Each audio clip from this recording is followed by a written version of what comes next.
Hey everyone, welcome to the Banh Mi Chronicles podcast. This is another emergency edition of the podcast as I have been covering the current ice raids going on in the Chicagoland area. So I am joined with a person named Sister Mary Clarence. They are a very good friend of mine, and we are honoring their privacy and also for safety purposes. And I also want to give a trigger warning that there will be mentions of ICE, and this may include potential violent experiences associated with the Chicago ICE raids. And the timestamp right now is 6:41 p.m. on Tuesday, October 21st. And so I knew Sister Mary for the last several years in the LGBTQ spaces. I have watched them share so much about themselves as a storyteller, as a person battling cancer, and providing professional development guidance, and really been community organizing in Oak Park, which is just outside of Chicago. And I watched them share and talk about their involvement in the Free Palestine movement, trans rights, Black Lives Matter, and currently the fight against the ICE raids in Chicago and the surrounding Chicagoland area. So I want to say welcome to the show. It's great to have you on. And how are you navigating this month since the start of the ice raids, and how has that affected you and the community that you live in? Thanks so much, Randy, and I really appreciate the chance to be here and to talk about this and all the work that you're doing to, help bring context and help people understand what is happening. And so I think a lot of us have really seen major shifts in the culture and the actions that are happening in and around Chicago and through these sort of collar communities that, circle Chicago because Cicero, for example, is right next to Oak Park. Cicero has the highest percentage of Hispanic population and Latino population in Illinois, 90%. And so we're seeing a lot of ICE raids really target communities where the most vulnerable people, people who are coming in and out of hospitals, in and out of schools, courts, work, laundromats, people who are, trying to build a roof on a house and are left, literally dangling off the side. Today, a friend of mine was, or I'm sorry, actually yesterday, it's been kind of a blur. A friend of mine who's an attorney was kidnapped by ICE, detained by ICE because he was blowing a whistle. And, he's a lawyer, he's a litigator, he's a U.S. citizen. That was outside of his kid's school where his kids go to second grade. And it's really hitting all of us in so many different ways because we're seeing a new level of brutality. We're seeing we're kind of used. A lot of us who've been involved in activism or protests have been used to, the ways that police operate, and certainly there's a history of Chicago police being violent, but this is a whole different level of escalation and brutality and chemical warfare, just really being launched with no warnings, and that's also being fought in the courtrooms right now. We're seeing a lot of different cases that are fortunately, the judges are saying, hey, wait a minute, hang on. But right now, the federal agents are moving a lot faster. And we're starting to see the cooperation in different forms. It's like a very interesting line between the way that state police and local police are operating and not necessarily protecting people, but protecting, federal operations. And it's messed up. Oak Park is in a very unique area. It's next to Chicago. It's next to Cicero Berwyn, which you had mentioned is has the highest Latinx population. Also, it's also worthy to note that Betty White was born in Oak Park. Hometown Uh, hero. Ernest Hemingway and Frank Lloyd Wright are from Oak Park. What can you share about the demographics of Oak Park and what makes it very unique in this situation? Oak Park has really celebrated diversity on a couple of levels, especially in the past 50 years. And Oak Park was one of only a few communities in the country to ever guarantee residents that sale prices would never go down, and actually had an insurance program for a short time when they did a huge push for racial inclusion. It's been the subject of documentaries like America to Me that was filmed at the high school about the history of race relations and the present tensions because there's still racism in Oak Park. There's still a percentage of people who voted for this administration who are celebrating, sometimes quietly. Oak Park's not a place where people tend to be pretty vocal. As a queer person, I can reliably depend upon the police to defend me and my queerness and to be interested in stopping hate crimes, which is different than a lot of other communities. But we still have a lot of work to do, and there's still a lot of tensions um, and violence that goes back, a long, long time. Um, but it's also a place where we've been able to put forward a lot of sanctuary status protection, and our current village administration is very committed to, being able to protect people. And there's also a strong history here of community groups that sheltered hundreds of refugees when those folks were being shipped up on a bus and just dropped off in the middle of winter from Texas earlier, a couple years ago. And a lot of community, there's a lot of goodwill in the community and a lot of community support. But even stuff as simple as like the SNAP funding getting cut in a week, we're expecting to see a lot more need at the food pantries, and there's a lot more people kind of ramping up support around places like schools because we're seeing ICE raids happen here too, even though we were a little bit at the forefront of getting some of the sanctuary protections in years ago. Um, that's also part of what's made us a target under this administration. Mm. What you have experienced with Oak Park so far from the local government side, what has the response been from Governor Pritzker and the state officials to Oak Park, and what has Oak Park's response been in terms of how they have responded to both ICE raids, but also with Oak Park Police? I think that's certainly something Yeah, to really distinguish, and I think it's very important to also understand where is Oak Park Police role in this, because I think this has been the confusion for a lot of residents from Broadview to different communities in Chicago right yeah. now.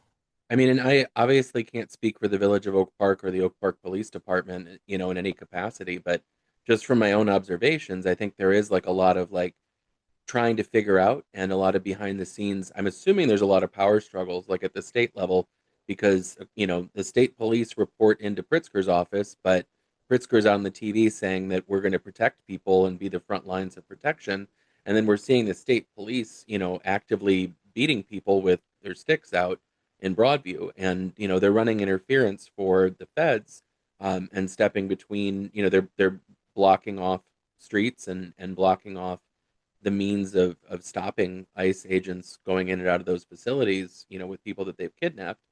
And right now, the Broadview mayor has essentially created protest hours, and she's talking about the protesters being privileged people who are interrupting the community.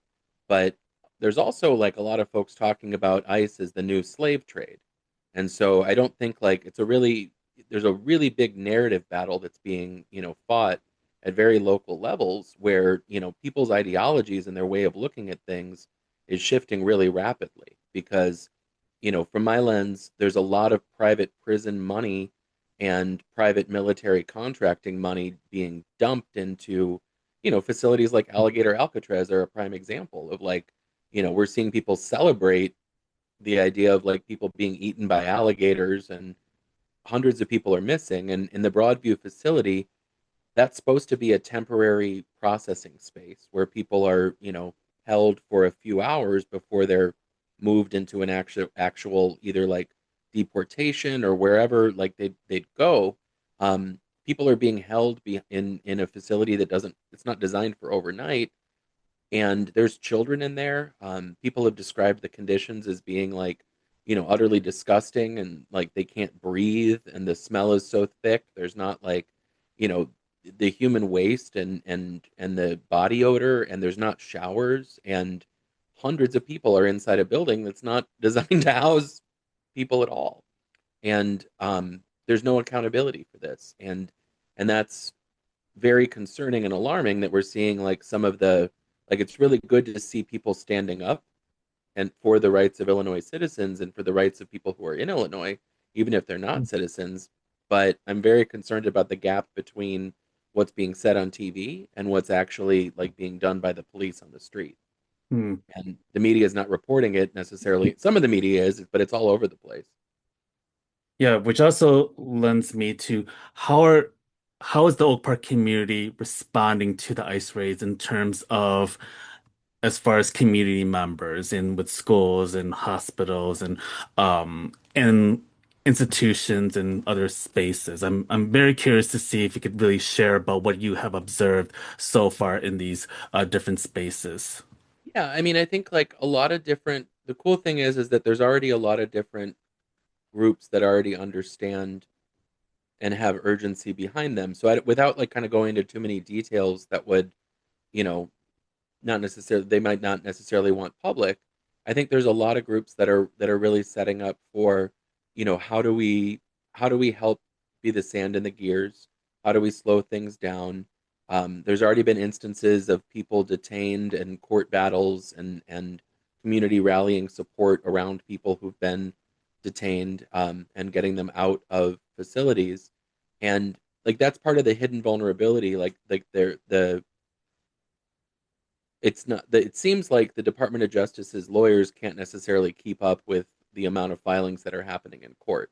And it remains to be seen if the federal shutdown is going to shut down courts, and like if they're going to be able to process some of this stuff is sort of like yet to be determined. But there's a lot of different responses happening at, the institutions themselves are working to figure out how to keep people safe. Groups of parents and teachers and other, people who share an interest in protecting children are making sure that our schools stay safe. And I think like I'm not 100% clear on, has there been an issue with, because I know that there was incidences of ICE staging at Village Hall in Oak Park, and they closed the parking lot to anyone who wasn't there for official village business. And so Mm. like that's the only more direct confrontation that I've seen happen. But more and more elected officials have been visiting Broadway facilities and demanding access from, senators to local legislators. I don't think Governor Pritzker's been there, and I think it would be really important for him to get out and actually see that in person, because I've seen him march downtown and say that he's in the middle of action, but I really want to see Pritzker show up at the Broadview Ice facility and see the way that some of these things are happening, especially around how the state police are behaving, because I think that directly is a prime example of something that contradicts our ability to actually create sanctuary here. hmm And then a few days ago was the No Kings protest in Chicago, which Yeah, drew a large, I don't know what the final numbers are, but it's in the hundreds of thousands. yeah, And it's also and I think this is kind of a struggle of mine personally because as a person who's been very jaded for the last decade, and like do we have to do this shit again? Do we are people very serious about this? And is this going to be like another one-off? Because I think like the oppressors are not going to just simply bow down, especially if we are kindly asking them to do that. I mean, what totally. happened on January 6th is a darn good example of it. So I feel like do we have to get into, and I'm not gonna, encourage this, um, but like, do we have to encourage like a French Revolution or like what is this going to take? And I think the question is from the No Kings protest, what have you observed from being there? And and how do you feel like this might translate into transformational work, especially for those who are taking it more seriously? Yeah, and I think like, on the optimistic side, a lot more people are waking up every day, and a lot more people are really putting together the pieces. We've seen that like, and I want to connect a couple links here too, because, a year and a half, 2 years ago when we were talking about Gaza as a genocide, people were arguing with that. And there's not a lot of that arguing happening now. And everybody's real clear, that that's been a genocide, and that the US and all the administrations have been really complicit in making that happen. And I think more and more people are understanding that, like, we're living in a dictatorship now, and more people and I don't mean everybody. I don't think everybody's really had that recognition, but I see more and more people having it every day. Where like, if you look at history, what did somebody say? If you understand history, the future's not a mystery. And there's not been any dictatorships that have just, left on their own accord. But there are a lot of examples of them folding because of their own corruption and their own incompetence. And like I think Trump is out to crash the economy, and the other billionaires are obviously complicit in that. And there's a lot of like, vying for power at a huge level. And but all of this is connected back to a lot of things we were warned about with the military industrial complex, prison complexes, the weapons industries, all these groups that profit a large amount from war. And this is the boomerang of those empires coming home to roost that have always been here for a lot of groups. Like a lot of black people have been sitting on the sidelines and, justifiably like, hey, this is a battle that we got to wait for a lot of people to wake up. And there's an uncomfortable space I've heard with a lot of, non-white people kind of like, hey, I'm not trying to cheer on that now this is happening to white people, but it's kind of there's a certain like odd satisfaction in recognizing like having like watching people have those awakening moments and realize like they're vulnerable too.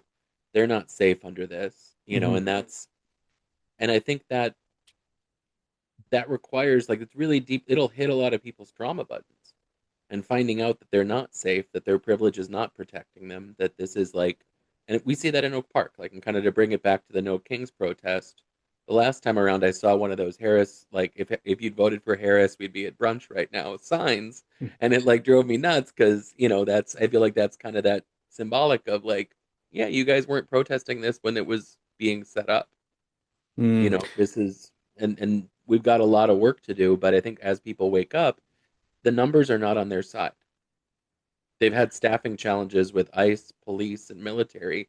They don't have the number. They couldn't keep Afghanistan. That's 20 million Mhm. people in that country. And, our whole military couldn't take that over. And Mm. they can't take over the US. And the US is really heavily armed. And there's a lot of Mm. folks who like that, they've been waving those "Don't tread on me" signs for years. They're not awake yet. They haven't realized they're being tread on. But back when I lived in rural America, that was part of the like, hey, do you think the billionaires are on your side, buddy?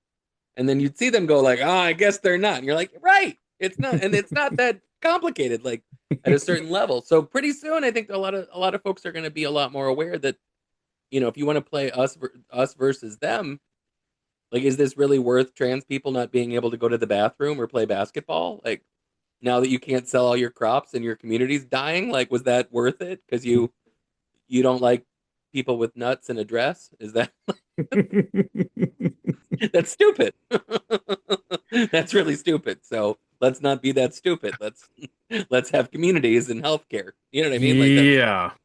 I I have been speechless for the past I don't know how many years, and it is very perplexing to see the lanes that Trump voters will go to bite the nose off. I mean, it really amazes me, and I don't know where. I mean, I could spend like another hour on it, and I'm gonna spare you and the audience of my grievances. But I I think about what do white folks like yourself, how can you like share the knowledge, but also like what knowledge do you have to impart on many white folks, suburban folks who have not been involved or haven't been fully engaged in this work but are trying to do good? What steps should they consider taking? I think like it's a lot of people, and this might be like some kind of symptom of whiteness. Maybe it's perfectionism or the saviorism. I'm not sure exactly how to label it, but a lot of white folks are looking for the perfect solution. Like if I just reach the right supervisor, I can complain and it'll go away, kind of thing. And that's not how this works. And this has been a power structure. The Heritage Foundation has built this plan for decades. It's not we're behind the eight ball Hmm. in comparison. So there's got to be a sustained effort, and there's got to be like a real, we have to allow ourselves to shift and engage with reality and recognize that a lot of people were right all along, and and it's okay for us to be wrong. Just like it's okay to say, you know what, I did grow up in a racist society. I'm trying to unlearn racism. That's fine. That's a good thing. It's not like unpacking my racism isn't something that's like a one and done. Either I'm racist or I'm not. Either I'm homophobic or I'm not, or I'm transphobic or I'm not. And in the same way, one call isn't going to make a huge difference. But what can I do every day? What are little actions I can take? If I can call and bother my local elected official, Like Governor Pritzker's office, we got 75, 100 calls made the other day just saying like, where's Pritzker? Why hasn't he been out to Broadview? And because they were telling people like, oh well, it's a federal facility, so you got to call your senators, and like we got their phone lines shut down because like that's ridiculous, and he's the Illinois governor, and go get to the facility. It's actually not that hard to get them to respond to stuff. It doesn't take more than like you get five people to call five people to call five people. All of a sudden, the governor's responding. And he was on TV later that night responding to exactly what we were talking about in the messages. So like, it's not, even though like it sometimes feel like we have to make dozens of calls every day. Okay. That might take 5, 10 minutes. That's okay. Make some calls. Show up to protests, like especially in like the riskier areas, and people have to learn how to like analyze the risks involved and keep themselves safe, which can be like it's perfectly legit to stand across the street and just scream you're a bunch of fragile little man babies at a bunch of ice people. You know what I mean? Like you don't have to be within swinging range of them. Get yourself a bullhorn, dress like a clown. They love these inflatables. Cool. Like be disruptive.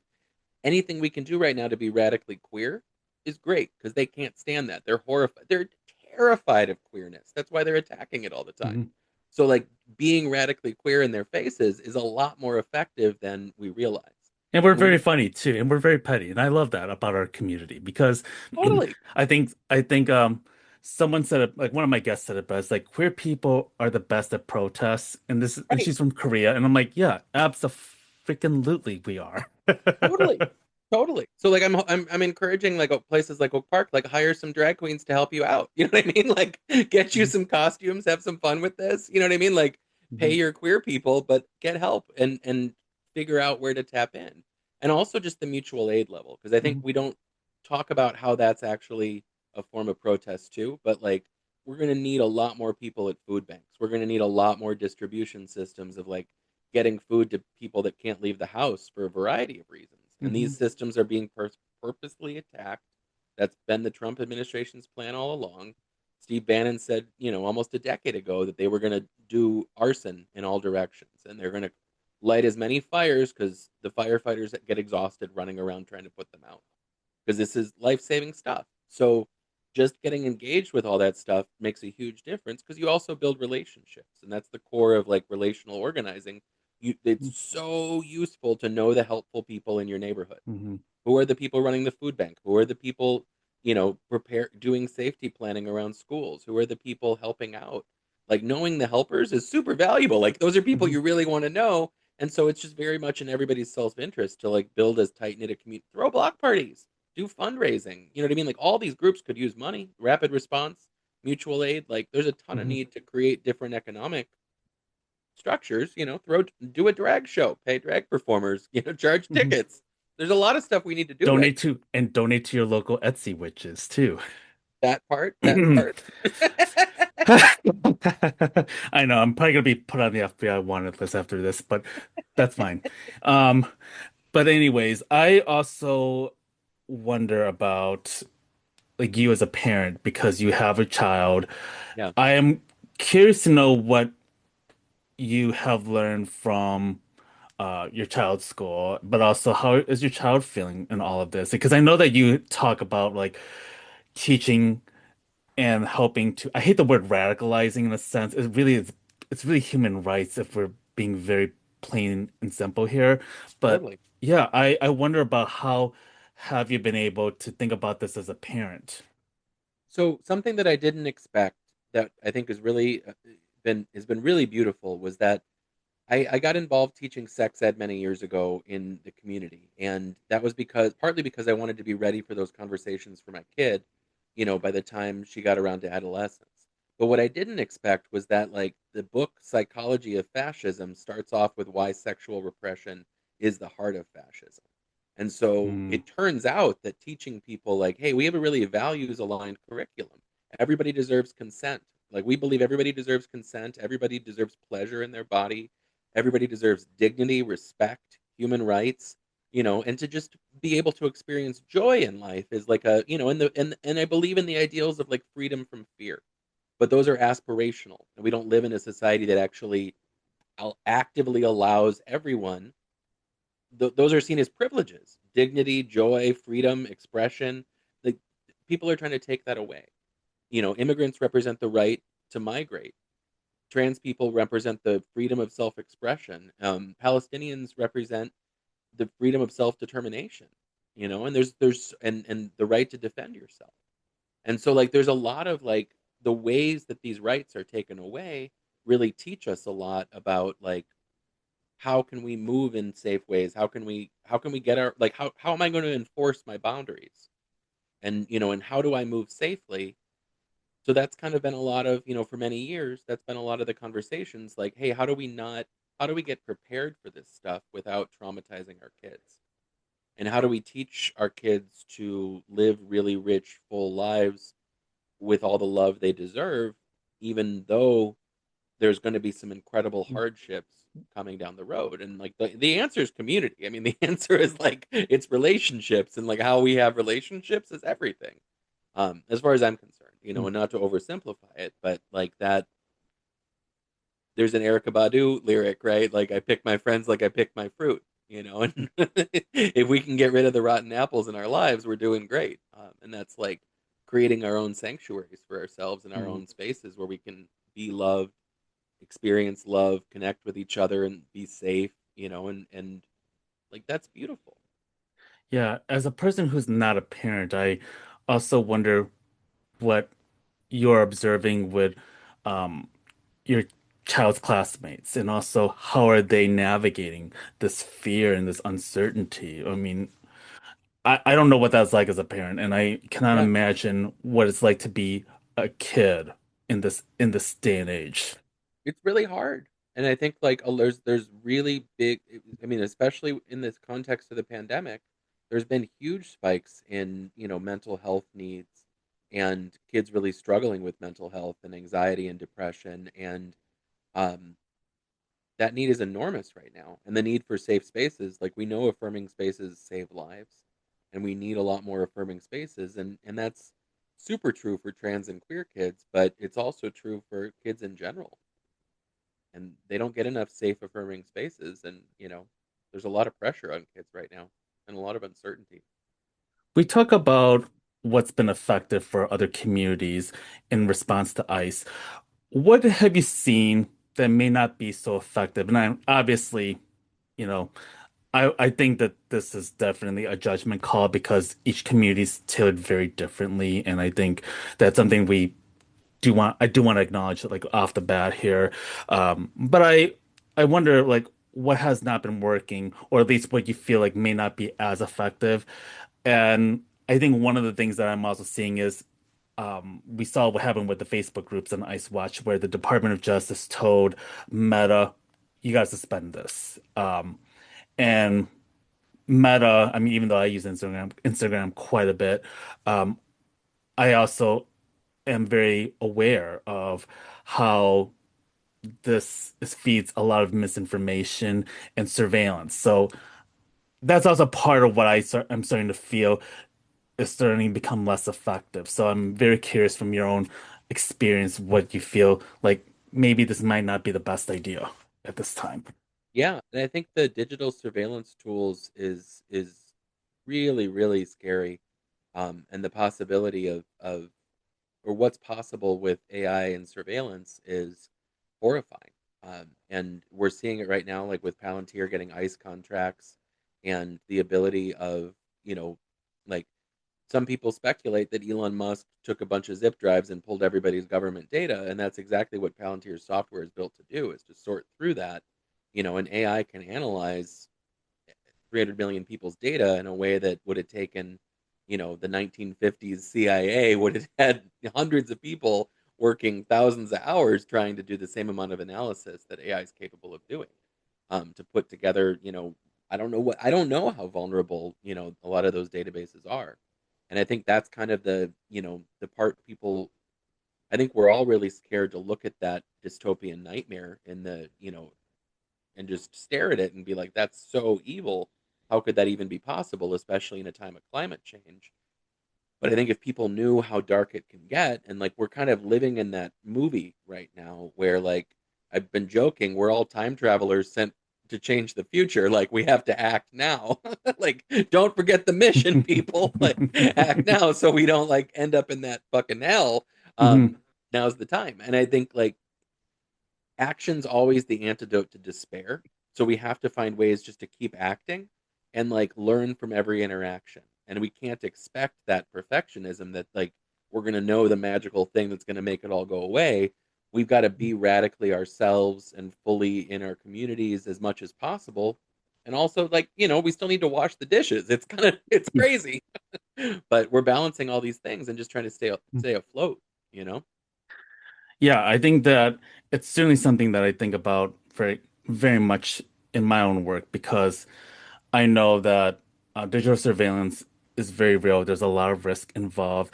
I think when I start seeing people doing Facebook groups for No Kings, like invites, I'm like, yeah, this is not a good idea. Like I'm literally like screaming and I'm like, no, you cannot be like um putting yourself out in the open too. And also doxing has been very real too. Yeah.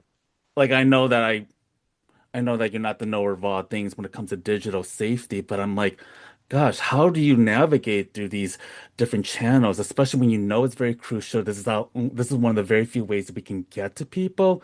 I mean, I know as a podcaster, as a Substacker, like I feel the need to like share a lot of information that's not getting in there, and I have to fight with algorithms because algorithms hates me. Yeah. Although I just went viral because because of the Brandy and Monica commentary I had on TikTok and me dancing to a Stephanie Mills song, which she reposted. Awesome. So I'm like, okay, maybe I'm breaking through in this way, and I'm like hoping to get more people that way. But yeah, like I think this is like a battle that I have to deal with in terms of like how do I get the information out?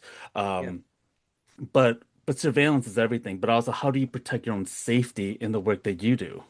Yeah, I mean, I don't feel fully protected, and I feel like that's part of the thing that I'm recognizing too is that like for most of human history, we weren't living with any kind of like sense that our lives would be guaranteed to go in a nice little like college, house, marriage, retirement, job, career kind of thing. Like that's all a very recent invention that turns Uh, out wasn't very stable. mm, And so like, yeah. we if we're going to reinvent the economy, we're also going to have to like ditch the notion of like this stability, not in a sense of like because I don't know what it's like to just live.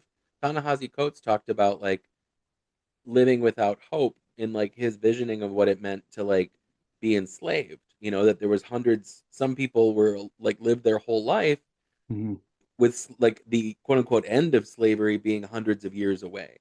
And so like, they like how do you live without hope?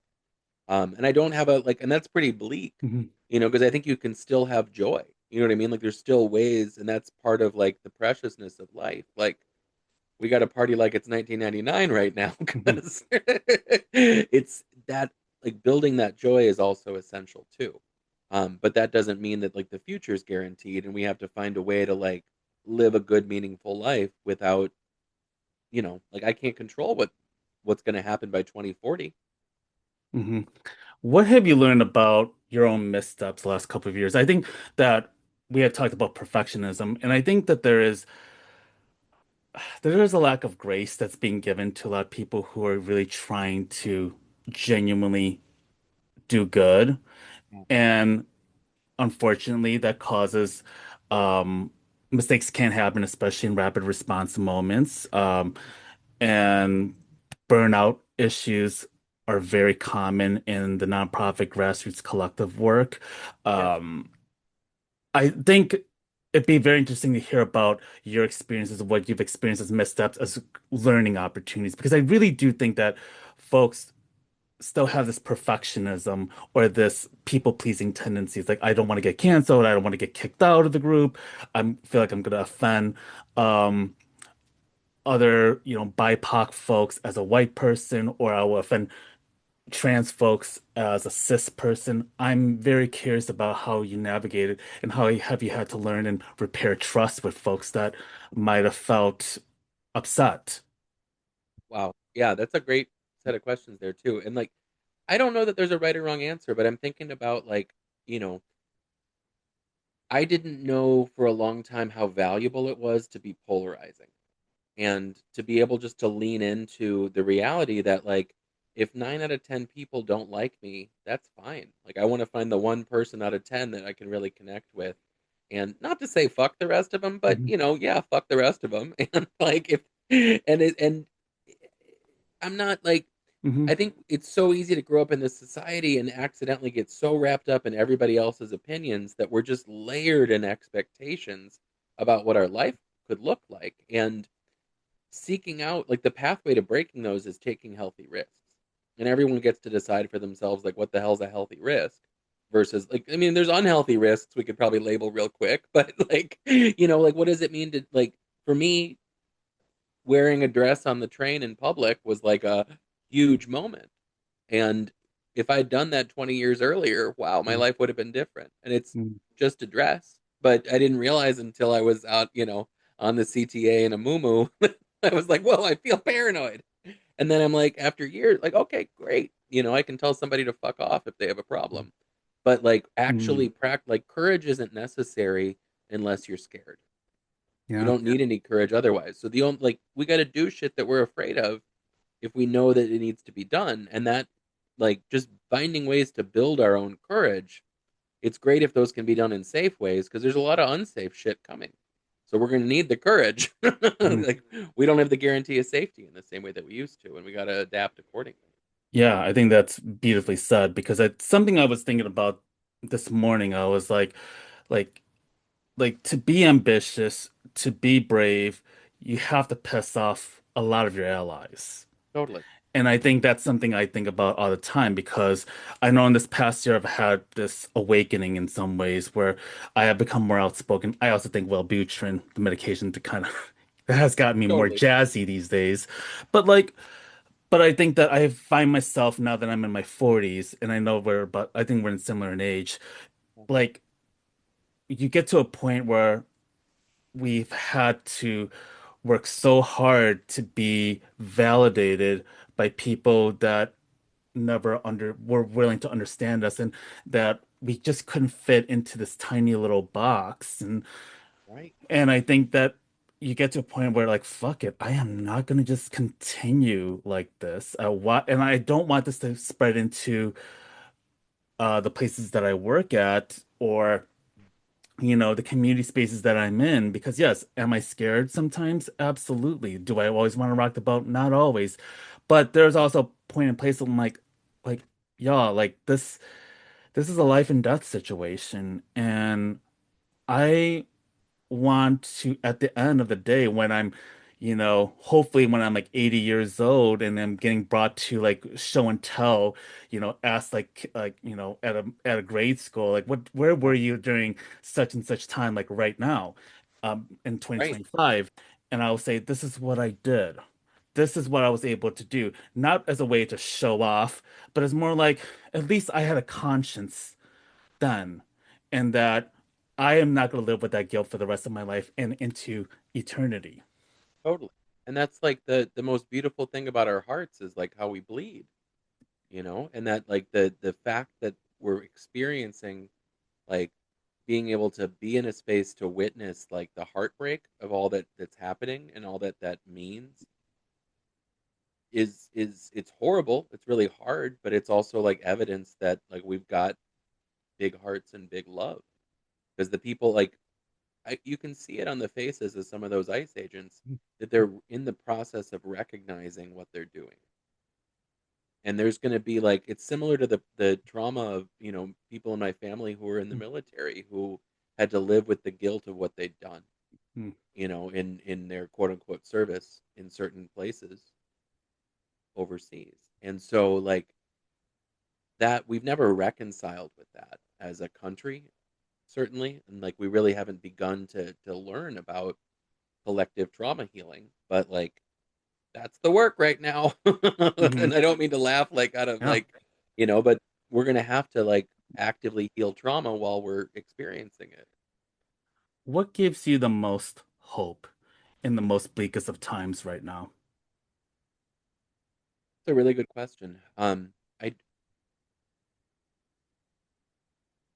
I think I never underestimate the wild cards, And so I don't have to know how we're going to get through this, but I can have a great deal of faith that like we're going to figure out some really radical shit and we're going to be able like the numbers are not with them. And that gives me a great deal of hope. And it's very similar to what's happened in movements throughout the world where like unfortunately we have to endure a horrific amount of brutality for people to wake up and realize how brutal the actions that are being taken really are. And Mhm. so it gives me hope to know that that recognition is dawning for people every single day and that a much better world is possible.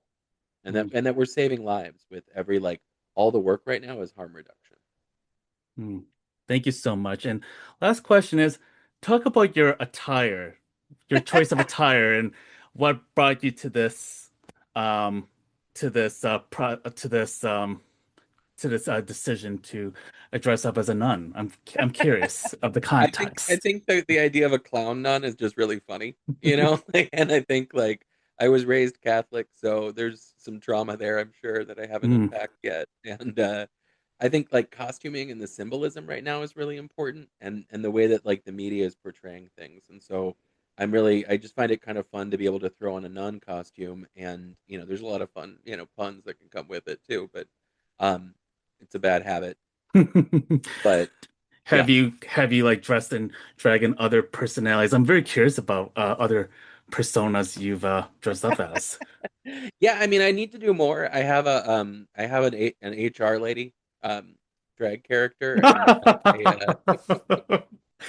I would love to see that. I have not seen that one, but that is hilarious. I think we're all in need of more HR. HR is a drag, so it's a Oh my goodness, that is hilarious. Have you worked in HR? I assume. yeah. I've been in Yeah. HR for a long time, and Oh my goodness. yeah, Oh my get used goodness. to acting like you have to kind of be a little subversive to do good in some environments too. Mm. And I want to say in closing, thank you so much for being on my show at the last Thank you. minute, and also because I brought you on because I have so much respect for the work that you've been doing, but also what you've shared online, and I know that it's important for me to protect your safety in this too. But I want to say that it really means a lot for you to come on and share so much of your knowledge and wisdom on this. I think Oh, that thank you. these are the kinds of stories that are coming from Chicago and the surrounding suburbs. And I think this is very important to like really show that this is an important that we're not a helpless city. Like we are a very strong and responsive city. So I think that is something I hope gives um, a lot of a morale boost to other cities and towns that are starting to ramp up of what's happening. Yeah, and it's a crazy time, so I really appreciate the work that you're doing, and thank you for having me on. Yeah, and please stay safe and continue to do the great work and hope that we all continue to protect each other and stay You too. vigilant. You too, and thanks, Randy. I really appreciate